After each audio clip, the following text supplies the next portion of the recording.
लौकिक तथा परलौकिक भोगों की आसारता का निरूपण। श्री कृष्ण भगवान कहते हैं उद्धव जी को, प्यारे उद्धव, साधक को चाहिए कि सब तरह से मेरे ही शरण में रहकर मेरे द्वारा उपदिष्ट अपने धर्मों का सावधानी से पालन करे।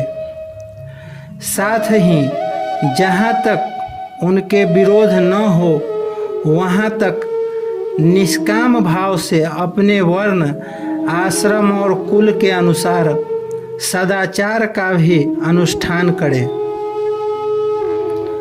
निष्काम होने का उपाय यह है कि स्वधर्मों का पालन करने से शुद्ध हुए अपने चित्त में यह विचार करे कि जगत के विषयी प्राणी शब्द, स्पर्श, रूप आदि विषयों को सत्य समझकर अपनी प्राप्ति के लिए जो प्रयत्न करते हैं उसमें उनका उद्देश्य तो यह होता है कि सुख मिले, परंतु मिलता है दुख।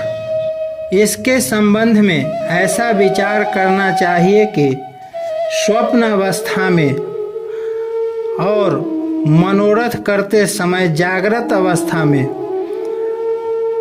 जो मनुष्य मन ही मन अनेकों प्रकार के विषयों का अनुभव करता है, परंतु उसकी वह सारी कल्पना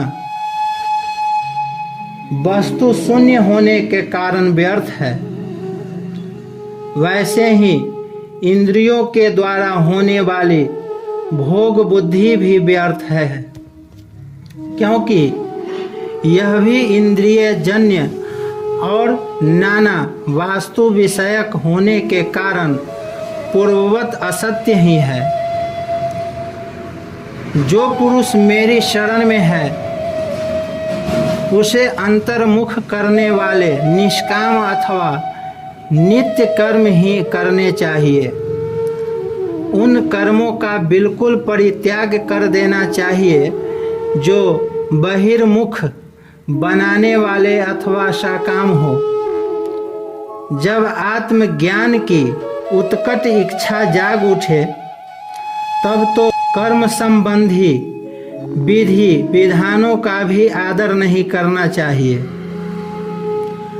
अहिंसा आदि यमों का तो आदर पूर्वक सेवन करना चाहिए, परंतु शौच, पवित्रता आदि नियमों का पालन शक्ति के अनुसार और आत्मज्ञान के विरोधी न होने पर ही करना चाहिए। जिज्ञासु पुरुष के लिए यम और नियमों के पालन से भी बढ़कर आवश्यक बात यह है कि वह अपने गुरु की, जो मेरे स्वरूप को जानने वाले और शांत हो, मेरा ही स्वरूप समझकर सेवा करे।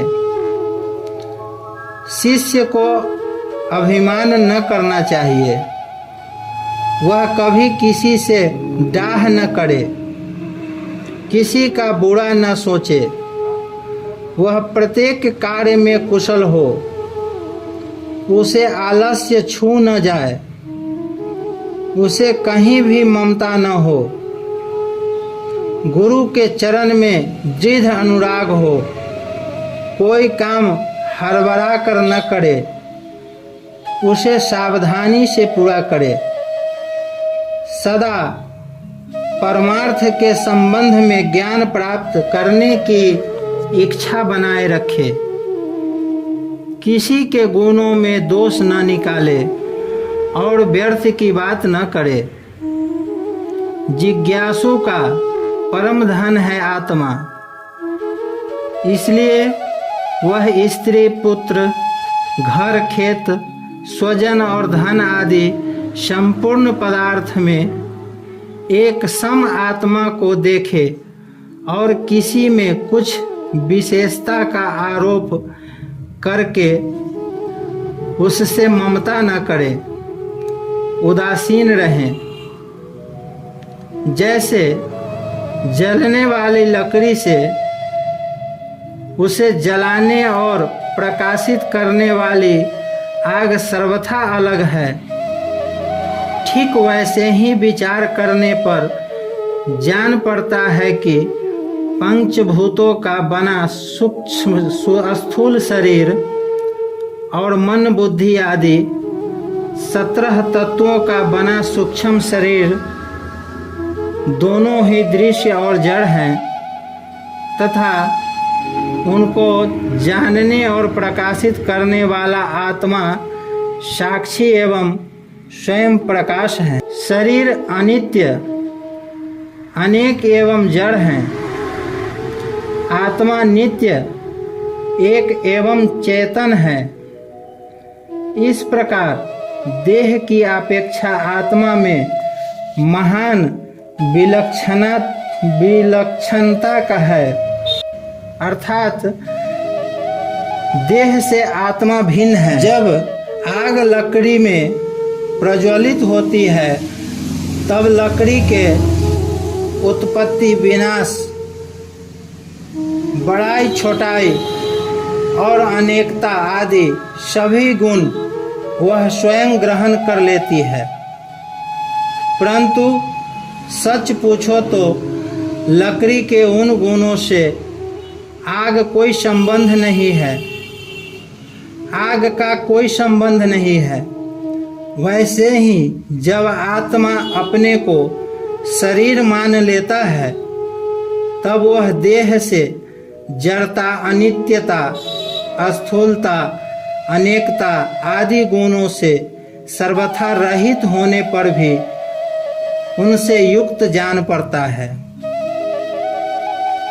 ईश्वर के द्वारा नियंत्रित माया के गुण ने ही सूक्ष्म और स्थूल शरीर का निर्माण किया है। जीव को शरीर और शरीर को जीव समझ लेने के कारण ही स्थूल शरीर के जन्म, मरण और सूक्ष्म शरीर के आवागमन का आत्मा पर आरोप किया जाता है। जीव को जन्म मृत्यु रूप संसार किसी भ्रम अथवा अध्यास के कारण प्राप्त होता है। आत्मा के स्वरूप का ज्ञान होने पर उसकी जड़ कट जाती है। इस जन्म मृत्यु संसार का कोई दूसरा कारण नहीं, केवल अज्ञान ही मूल कारण है। इसलिए अपने वास्तविक रूप को, आत्मा को जानने की इच्छा करनी चाहिए। अपना यह वास्तविक स्वरूप समस्त प्रकृति और प्राकृत जगत से अतीत, द्वैत की गंध से रहित और अपने आप में ही स्थिर है।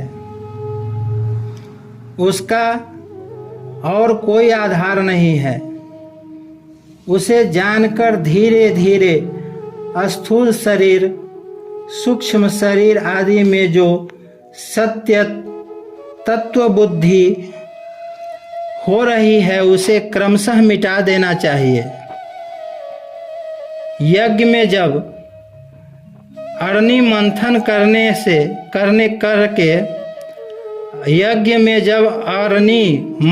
करके अग्नि उत्पन्न करते हैं तो उसमें नीचे ऊपर 2 लकड़ियाँ रहती है और बीच में मंथन काष्ठ रहता है। वैसे ही विद्या रूप अग्नि की उत्पत्ति के लिए आचार्य और शिष्य तो नीचे ऊपर की अरणियाँ हैं तथा उपदेश मंथन काष्ठ है। इनसे जो ज्ञान अग्नि प्रज्वलित होती है वह विलक्षण सुख देने वाली है। इस यज्ञ में बुद्धिमान शिष्य सद्गुरु के द्वारा जो अत्यंत विशुद्ध ज्ञान प्राप्त करता है वह गुणों से बनी हुई विषयों की माया को भस्म कर देता है। तत्पश्चात वे गुण भी भस्म हो जाते हैं जिनसे कि यह संसार बना हुआ है। इस प्रकार सबके भस्म हो जाने पर जब आत्मा के अतिरिक्त और कोई वस्तु शेष नहीं रह जाती, तब वह ज्ञान अग्नि भी ठीक वैसे ही अपने वास्तविक स्वरूप में शांत हो जाती है, जैसे समिधा न रहने पर आग बुझ जाती है।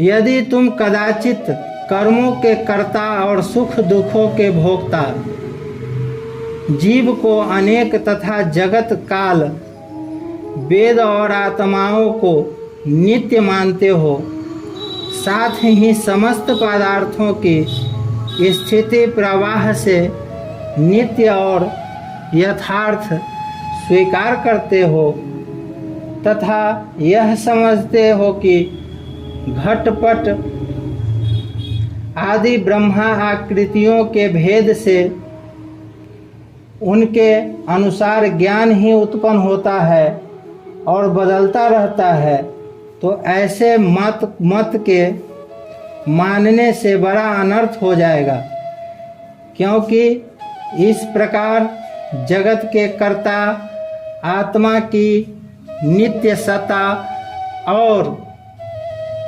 जन्म मृत्यु के चक्कर से मुक्ति भी सिद्ध न हो सकेगी। यदि कदाचित ऐसा स्वीकार भी कर लिया जाए तो देह और संवत्सरादि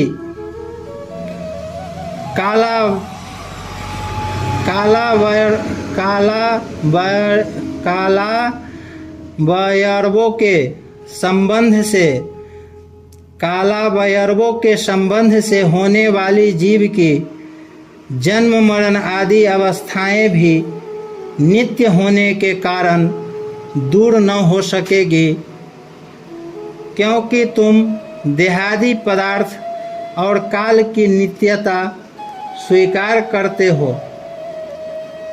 इसके सिवा यहाँ भी कर्मों का कर्ता तथा सुख दुख का भोक्ता जीव परतंत्र ही दिखाई देता है। यदि वह स्वतंत्र हो तो दुख का फल क्यों भोगना चाहेगा। इस प्रकार सुख भोगने की समस्या सुलझ जाने पर भी दुख भोगने की समस्या तो उलझी ही रहेगी। अतः इस मत के अनुसार जीव को कभी मुक्ति या स्वतंत्रता प्राप्त न हो सकेगी। जब जीव स्वरूपतः परतंत्र है, विवश है, तब तो स्वार्थ या परमार्थ कोई भी उसका सेवन न कर सकेगा, अर्थात वह स्वार्थ और परमार्थ दोनों से ही वंचित रह जाएगा। यहाँ तक यह बात स्पष्ट हो गई कि स्वयं प्रकाश ज्ञान स्वरूप नित्य एक ही आत्मा है। कर्तृत्व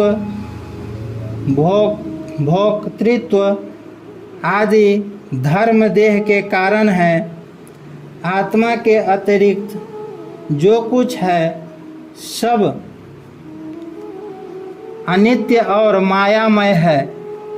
इसलिए आत्मज्ञान होते ही समस्त विपत्तियों से मुक्ति मिल जाती है। जय श्री राम।